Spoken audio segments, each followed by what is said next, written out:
Hello everyone, मैं हूं धर्मेंद्र कुमार और आप देख रहे हैं डीके टेक्नो यूट्यूब चैनल में। आपका स्वागत है दोस्तों। डीके टेक्नो 52 एक टेक कंटेंट देती है। आज का मेरा कंटेंट है दोस्तों कि यदि आप राशन कार्ड होल्डर हैं तो राशन कार्ड का नया अपडेट आ गया है और उसकी लास्ट डेट जारी कर दी गई है ई केवाईसी की। देखिए, पूरे भारत में ई केवाईसी की एक मुहिम चलाई गई है जिससे गवर्नमेंट यह जानकारी और पता करना चाहती है कि कौन कैंडिडेट एलिजिबल है, पात्र है, और कौन कैंडिडेट अनएलिजिबल है, मतलब अपात्र हैं। जैसे कि वहाँ ई केवाईसी के माध्यम से यह जांच करेगी कि किसको हमें राशन देना चाहिए, किसको हमें राशन नहीं देना चाहिए। उसका लास्ट डेट पहले क्या था कि पहले डेट 23 सितंबर 2024 था दोस्तों, और कम्युनिटी में यह मतलब कि सलाहकार ने यह निर्णय लिया है, NFSA national food security act यह आदेश पारित किया है कि अब उनको राहत मिलेगा, जो कि 23 सितंबर 2024 से उसको डेट बढ़ा के 30 सितंबर 2024 कर दिया गया है। इसके अंतर्गत इतने अंतराल में आपको अपना ई केवाईसी करवा लेना चाहिए। यदि आप ई केवाईसी नहीं करवाते हैं तो आपका राशन कार्ड होल्ड कर दिया जाएगा, हालांकि डिलीट नहीं किया जाएगा, बावजूद आपको राशन नहीं मिलेगा। मान लीजिए एक कार्ड में 10 मेंबर हैं दोस्तों, 5 लोगों का ई केवाईसी होता है तो 5 लोगों को राशन मिलेगा और वहीं 5 लोगों का राशन होल्ड कर दिया जाएगा। इस मुहिम को इसलिए चलाया जा रहा है, ई केवाईसी पे इतनी फोकस इसलिए की जा रही है क्योंकि गवर्नमेंट अब गेहूं चावल के अलावा तेल, दलहन और भी उसमें व्यंजन शामिल करने वाली है, तो पात्र लोगों को वह राशन देगी। ऐसे में आप ई केवाईसी कैसे करवाते हैं दोस्तों? भारत सरकार ने अभी तक कोई हेल्पलाइन नंबर या फिर कोई हेल्प डेस्क या कोई ऑनलाइन सुविधा ऐसा नहीं किया है कि चाहे जहां से भी आप अपना ई केवाईसी करवा सकते हैं। सिर्फ और सिर्फ मात्र एक ही उपाय है कि आप अपने नज़दीकी राशन दुकानदार यानी कोटेदार के पास जा करके आप अपना ई केवाईसी करवाएंगे। केवाईसी का प्रोसेस क्या है दोस्तों? मान लीजिए आपके राशन में 5 व्यक्ति हैं, बच्चा हो, छोटा हो, बड़ा हो, बूढ़ा हो, महिला हो, तो सभी 5 लोगों को जाना होगा, जो कि सबका वहां राशन कार्ड नंबर डालेंगे तो ई केवाईसी होगा। यही जो मुखिया मालिक है राशन कार्ड की, उसका ई केवाईसी होता है। तो एक मोबाइल नंबर होना चाहिए जो कि रिचार्ज होना चाहिए, उस पर 1 टाइम पासवर्ड आएगा, वहीं 1 टाइम पासवर्ड 6 डिजिट का अप्लाई करेंगे, वहां मेंशन करेंगे तो उनका मेनू बार खुल जाएगा और महिला मुखिया अपना ई केवाईसी करवा पाएगी।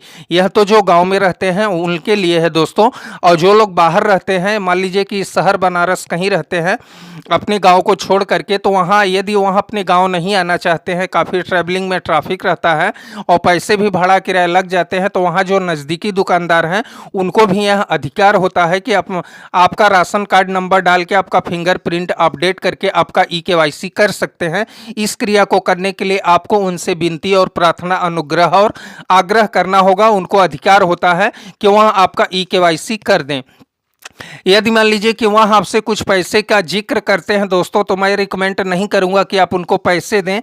ऐसे सोच समझ ले कंप्रोमाइज आप कर सकते हैं क्योंकि काम आपका है। और वहीं एक व्यक्ति हमें कमेंट किया था कि सर हम विदेश में रहते हैं और कुछ लोग हमारे विदेश में रहते हैं, जो कि उनका केवाईसी कैसे होगा?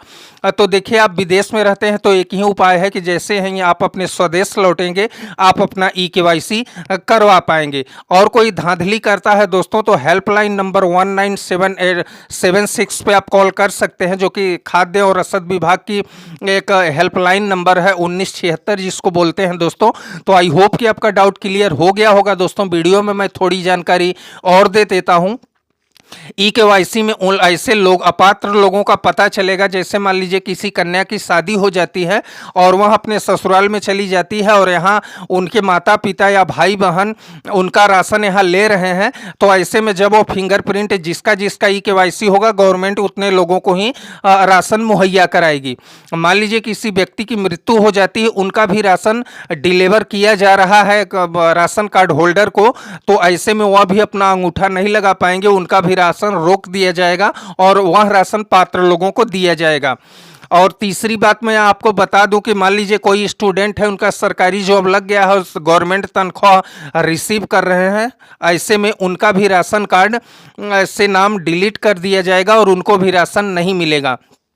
यदि आप कोई पेंशन भोगी हैं, मान लीजिए कोई महिला मुखिया है और उसके पति का राशन सरकारी जॉब था और उसकी ड्यूटी पीरियड में मृत्यु हो जाती है, अब महिला मुखिया को गवर्नमेंट का पेंशन इशू कर दिया गया है दोस्तों, ऐसे में उनको भी राशन नहीं मिलेगा।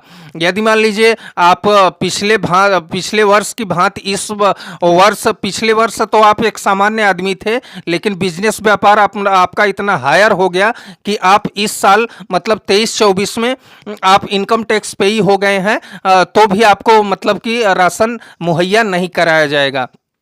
यदि आपके नाम से कोई लाइसेंस है अस्त्र शस्त्र का, तो भी आपको राशन नहीं मिलेगा।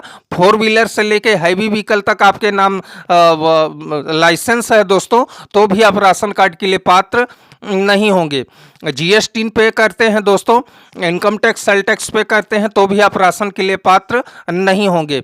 और यदि मान लीजिए कि आप जैसे कि कहा नहीं जाता है दोस्तों कि यदि आपका बिजनेस व्यापार अच्छा है और आपका अच्छी कमाई हो रही है, किसी तरह से आप एलिजिबल नहीं हैं, तो भी आपको राशन नहीं मिलेगा। तो सारा डाउट आपका क्लियर हो गया होगा दोस्तों। यदि विदेश से आप डॉलर के रूप में इनकम करते हैं और आपके अकाउंट में मतलब कि INR में कन्वर्ट होकर पैसा आ रहा है डॉलर से, तो भी आपको राशन नहीं मिलेगा। तो इसी तरह का नॉलेजेबल और हेल्पफुल वीडियो देखने के लिए दोस्तों हमें सब्सक्राइब करें। मिलते हैं नेक्स्ट वीडियो में, तब तक अपना ध्यान रखिएगा। धन्यवाद।